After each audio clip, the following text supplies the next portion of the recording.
Hare Krishna.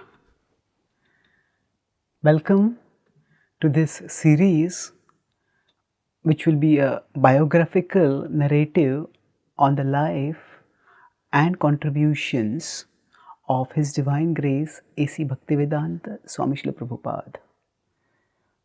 In this series, we will look chronologically from his childhood till especially his last 10 years, when he dramatically shared the legacy of Krishna Bhakti all over the world, circumnavigating the globe 14 times, writing over 70 books, opening 108 temples, inspiring millions of people all over the world to embrace the path of spiritual love, and inaugurating a spiritual transformation of consciousness that is going on even now. Srila Prabhupada was born as Abhay Charan, as Abhay De, in a devout family in Kolkata in 1896, on the day after Janmashtami, on August 1. So when he was born, at that time, India was under colonial rule. When we want to look at the life of anyone in a biographical sense, we can look at the context when that person acted, and we can look at the content. Okay, what were the actions of the person?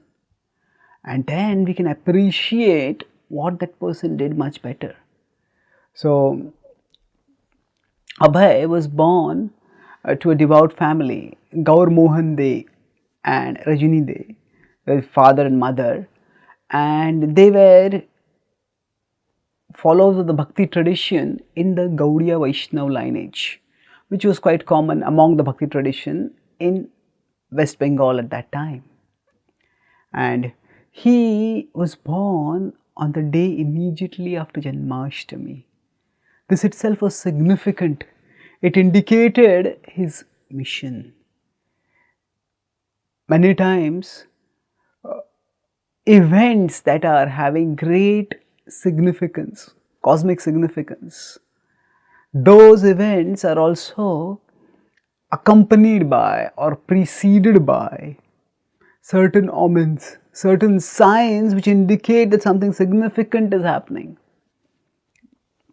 So Srila Prabhupada's appearing on the day immediately after the day of the appearance of his Lord Krishna, who appeared on the earth around 5,000 years ago and established Dharma and taught the path of Dharma in his timeless message of the Bhagavad Gita. So the mission that the Lord had come to accomplish, now his great devotee would accomplish it in due course, would carry it on in today's world, in the modern world in due course, as he grew up. So, as is traditional in India at that time, and even now, when a child is born, a horoscope is made of that child. And when the horoscope of little Abhay was made, at that time the family members became jubilant on knowing that he would become a great saint. At the age of 70, he would cross over the 7 oceans, go to distant lands to share the message of bhakti, and establish 108 temples all over the world. This was such an extraordinary prophecy that It thrilled the hearts of everyone. Now, Abhay was born in an India that was still under British colonial rule. And prior to the British colonial rule, there had been the Islamic rule by various invaders from different parts of the world, different parts of the Islamic world. Now, when they came, they had a substantial influence on Indian culture, Indian traditions, and also on Indian political situation. So, Abhay's family was actually a Suvarna Vanik family, the family of merchants, and his father was a cloth merchant. And they were related with the family of the Muliks, who were very influential. In fact, the Tollygunj area in Calcutta, where Abhay was born, the whole locality was owned by the Muliks. And they had also been in the Suvarna Vanik family. But then, at a particular point in their history, when the Islamic rulers were there, at that time they had bestowed the title Mulik on them. Now, thereafter, one daughter from the Dey family had married into the Malik family, and thus the families had stayed very close thereafter. So, Abhay's father, Gaur Mohan Dey himself, was a cloth merchant by profession, but by disposition he was a devotee, a very simple hearted and intensely devoted worshipper of the Lord. Abhay's earliest memories of his childhood are that he would wake up to the ringing of bells, and he would find that his father was doing arti, doing puja, was worshipping the deities. And normally when a child is born, parents have aspirations, dreams for their children. My child should become, say, engineer, my child should become a doctor, my child should become a sports player, whatever. Different dreams they may have. Now naturally, Abhay's mother, Rajini, she had also been born in a devout Gaudiya Vaishnava family. She desired that Abhay follow the career chart that was standard at that time for young educated Indians, and that was that one goes to America and becomes a barrister. That's a lawyer or advocate. The word at that time was a barrister. And if we consider contemporary India at that time, many of the leaders or people who became leaders had chosen the vocation of becoming barristers. As Nehru, Gandhi, and many others, they had tried to pursue this path. It was a very respectable career trajectory. And several of the uncles approved this. But Abhay's father, Gaur Mohan Dey, said no. He said that if my son goes away from India to the West, there is such a licentious culture over there. Now there are people who become intoxicated, people who eat meat, people who womanize, and by associating with them, he may also develop these vices. And I don't want him to do that. Yes, he may earn more money by that vocation, but we don't need that money. Now, normally, parents push their children to have great dreams and push their children to work hard to fulfill their dreams. That is the normal standard for most parents in India. Now, for Gaur Mohan Dey to put his foot down on what would be a promising career for his son indicates his firm conviction about his devotion. And this firm conviction had a great effect on Abhay during his formative years. Whereas his mother aspired for practical this worldly success for her son, his father focused more on his his spiritual growth. And as was the culture at that time among pious Indians, many times those who were householders would host renunciates, sadhus, and would feed them, serve them, and then seek their blessings. So most people for their blessings would seek a good marriage, a good bounty if they were farmers, good business if they were into trade and business, good health, and other such worldly benefits. But whenever Gaur Mohan, they would host any sadhus, which would be practically every day, as frequently as he could, he would serve those sadhus sincerely, and then he would ask for blessings. He says, please bless my son so that he will become a great devotee. Please bless my son so that he will become a great devotee of Srimati Radharani. So again we see what is a divine aspiration for a father to have. And it was not just a aspiration that was negative or sentimental, don't pursue this career or just seek blessings. Along with that, Gaur Mohan, they provided practical facilities. He had little Abhay trained to play mridanga. Mridanga is a drum which is used for kirtans, for singing the praises of the Lord through song and often through dance. Now when Abhay was so small, the mridanga is like a long drum, relatively speaking. And when Abhay was so small that his hands could barely reach the two ends of the drum, at that time itself, Gaur Mohan, they hired a teacher and told him, please train him in mridanga. And Abhay could somehow reach the two ends of the mridanga, play the mridanga, and he started playing the beats. And soon, with diligent practice and with competent training, he became expert at playing the mridanga. So he himself would start singing sweet kirtans, and he would accompany it with the playing of mridanga, and he would be lost in kirtans. His father would worship deities, images of the Lord on their altar. And seeing this, Abhay would sometimes assist his father, but sometimes he would also feel that I want to worship myself. So he asked his father, please give me deities, let me worship for myself. And his father gave him. He told him, will you be able to take care of the deities? Will you be able to worship them? His father wanted to facilitate the divine desires of his son, but also wanted his son to be aware of the responsibility that it entailed. Abhay said that yes, he will. And then he, as a small child, would start worshipping his deity. As a child, he started worshipping his deities.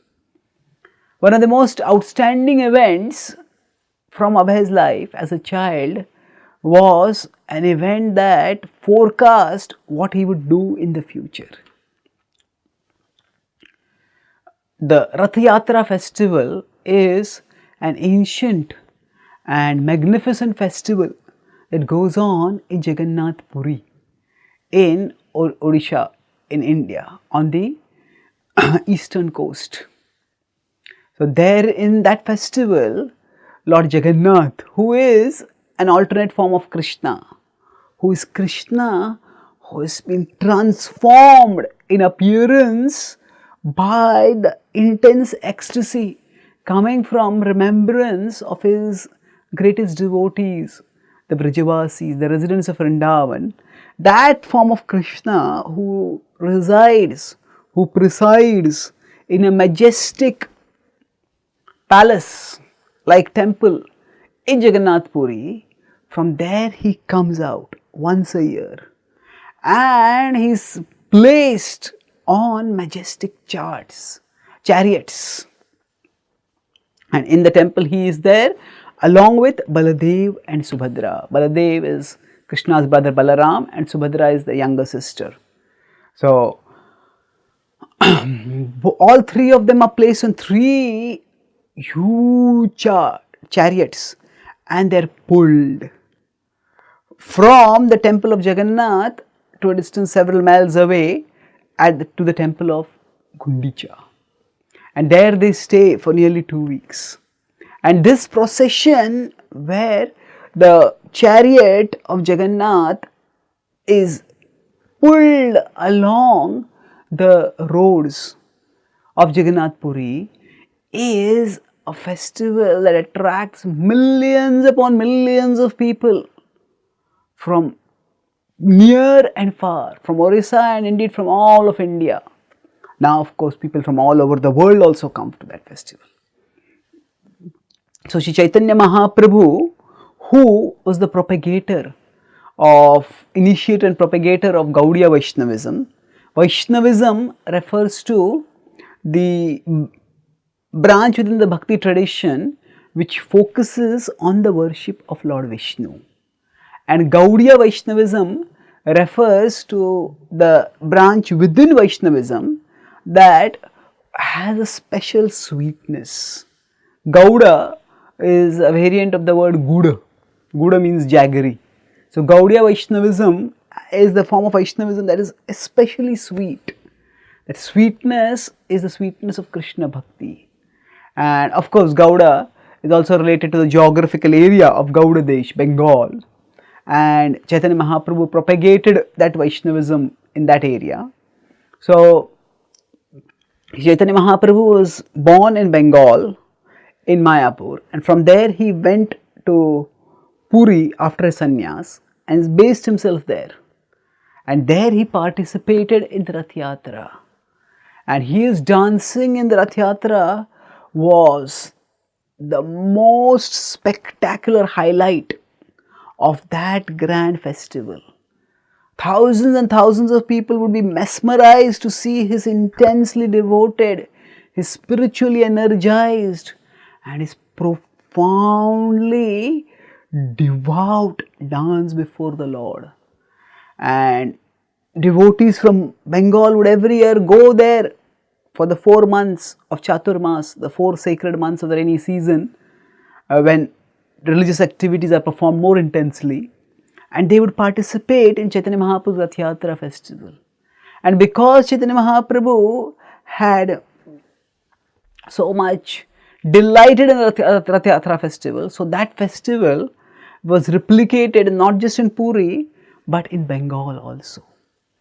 So on the Rath Yatra day, in various parts of Bengal also, those people who could not go to Puri, they would perform Rath Yatras themselves. Now, for children, they play in their own ways. But what was Abhay as a child doing? He would also play like other children. But when he saw the Rath Yatra, he had a divine desire. He said, oh, let me enact this Rath Yatra. Let me have my own Rath Yatra over here.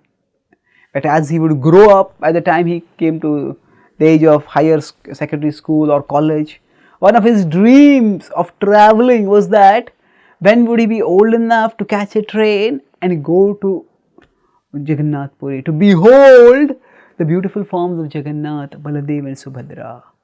So as a child itself, he had the normal childlike desires of playing and enjoying. But along with that, he had extraordinary divine devotional desires. And he told his father that I want to organize my own Rath Yatra. Now for a small child to have such a desire itself is very unusual. But not only that, he said, we have to get a cart. And he went around shopping with his father to various places, striving his best to find a cart. And when they were not able to get a cart anywhere as they desired, finally they were disappointed. Abhay was crying. So a lady was passing by and she asked, why is this boy crying? And when they told, normally children cry because they don't have this toy or that toy. They have the childish sorrows, childish disappointments because of which they don't cry. But when she heard that this boy wanted a cart for doing Rath Yatra, and they are not able to find the appropriate cart in the shops. She said, I have a cart. And Abhay became delighted. And then they got the cart, and Abhay called all the neighboring children, and he told them, let us all perform the Rath Yatra. And he organized and coordinated everything. They had the deities of the lordships, and he himself played mridanga and led the kirtans. And by the time they started doing this, it became like an event, a significant event. And initially, people had thought this is a child's play. But as they saw it, the Rath cart going on the streets, the neighbors came, and as the Rath Yatra was going on, the neighbors came and offered obeisances, sang food for offering to the Lord. And Gaur Mohan De's friends, they said that, oh, you are having Rath Yatra festival. You didn't tell us about it. We would have come. We want to come. You are having this. So I said, oh no, it is just child's play. He says, no, it's not child's play, it's so big. So Abhay, he performed this Rath Yatra. And that he, as a child, not only did he get the desire to perform a Rath Yatra like this, but also that he organized it, coordinated it, and actually executed it. That indicates his extraordinarily devotional heart. And it also pointed to what he would be doing in future. One of the most significant contributions of Abhay when he grew up and became A.C. Bhaktivedanta Swami Srila Prabhupada, one of his most significant contributions was to globalize the Jagannath Rath Yatra festival. Today, hundreds and hundreds of cities all over the world perform this festival, and that is testimony to the appeal of this festival for all people. Now, as Abhay was growing up, he was not just performing Rath Yatra. He initially, like all children, was reluctant to study. But once he got into going to school and started studying, he was an earnest student and he did well in his studies. And after completing his school, his father admitted him in the Scottish Church College, which was among the most respected colleges at that time in that part of the world, in Kolkata. So now it was here that the childhood devotion, which had been fostered by his family and by his culture around him, that would be challenged and that would be refined by various other forces and factors. The college at which the Prabhupada studied was run, of course, by Christian missionaries, and they had compulsory Bible classes. And although they had no explicit, they were not allowed to, they didn't have explicit agenda of conversion, but that subtle agenda of undermining Indian wisdom and Indian tradition was there. So Abhay's beliefs and practices which he had learned from childhood were challenged. And not only that, this was the same school in which same college in which a few years before the noted Indian revolutionary Subhash Chandra Bose had studied. And he had infused a revolutionary spirit within the college culture. And because he was from Bengal, there was a lot of Bengali sentiment and pride associated with him. And this was also the 1920s when Mohandas Karamchand Gandhi, later to be known as Mahatma Gandhi, had started becoming active for the pursuit of Indian independence. And how all these forces influenced Abhay and reshaped and ultimately reinforced his childhood devotion, that we will discuss in our future sessions. Thank you. Hare Krishna.